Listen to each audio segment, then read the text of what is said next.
Hello everyone, Simon Bard here, and welcome to some more of Matrix Month.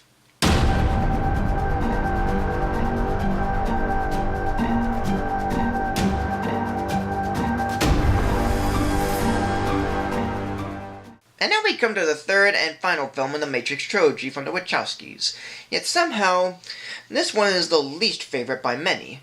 But for me, well, let's find out with The Matrix Revolution.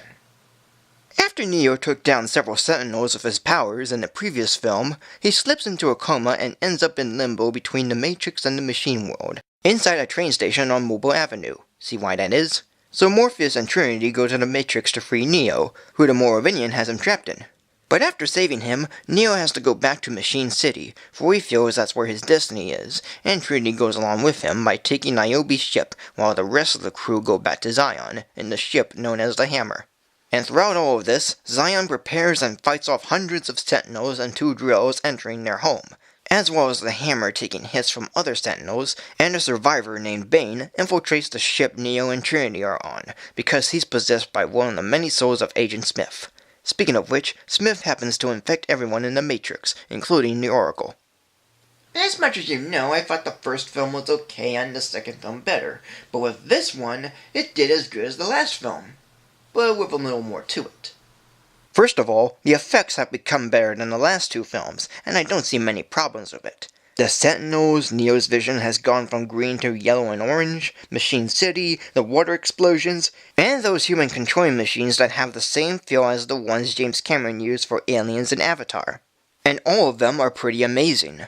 The action has gotten bigger as well, from the Zion battle to the Neo and Smith final fight, which I prefer over the one in the second film. Mainly because the effects are better, the music is more epic, and having it set in a city during a rainstorm made it seem pretty cool. Though once in a while there's an action scene that's pretty similar to the ones in the first film, yet they're done decent enough. But the rest of the action is all fun and gigantic. And as for the philosophy, well, there's little of it in this film. Yeah, we went from a film that had more philosophy than action, to a film that had a balance of the two, then to this one which has more action than philosophy. It does seem odd that way, when the first film is more of its own thing and the sequels, while following on the heels of the first film, become more of a coherent narrative, with Reloaded being released in the summer of 2003, and Revolutions being released in the fall of 2003. Regardless, the philosophy in this is decent enough. However, the one thing that I can agree on with is the ending. Although not quite as you think. It's not because it ends on a too happy note, it's how it all comes up to it and more. Like how on earth did Neo stop Smith? It's the same way as in the first film, yet he doesn't come back. And even then, how did Neo finish Smith off after Smith turns him into a clone? And how did it end up killing Neo? I mean, the Matrix is saved and all, but what about everything else? What will be the outcome of Earth? Are the machines still running it? Will the humans stay in Zion forever? I know that Neo is supposed to be the Jesus Christ of this trilogy, but the whole series goes back and forth on this, saying he is the one, he is not the one, Morpheus always believes in it, yet some people don't, and even Neo's not sure of himself, but he does go along with what his purpose is. So based on the ending to this film, and the entire trilogy, it's pretty confusing.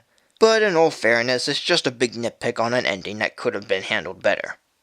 Now, all of the actors from the last film make a return in this, but there is a handful that I gotta go over, as well as a couple of new ones. And each one did a good job. Colin Chow plays Seraph. Ian Blitz plays Bane. Clayton Waston plays Kid. Neefling Lees plays Mifu. Tanvir K. Atwal plays the T. Bruce Spence plays the Train Man. Bernard White plays Rama Kandra. David Roberts plays Roland.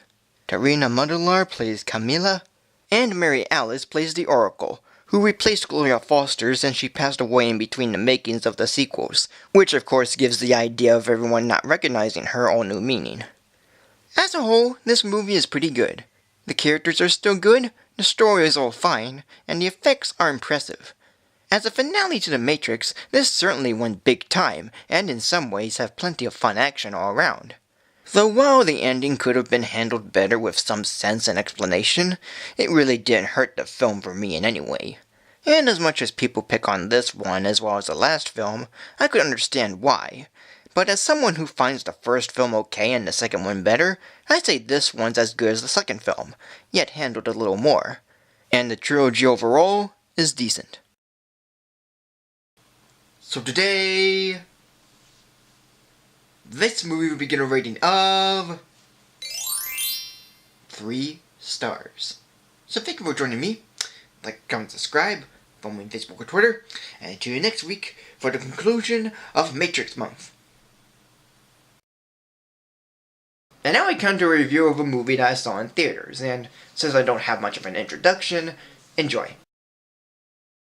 It's time to look at one of several movies to be released this month, and I'll be looking into the newest King Kong movie, Kong Skull Island.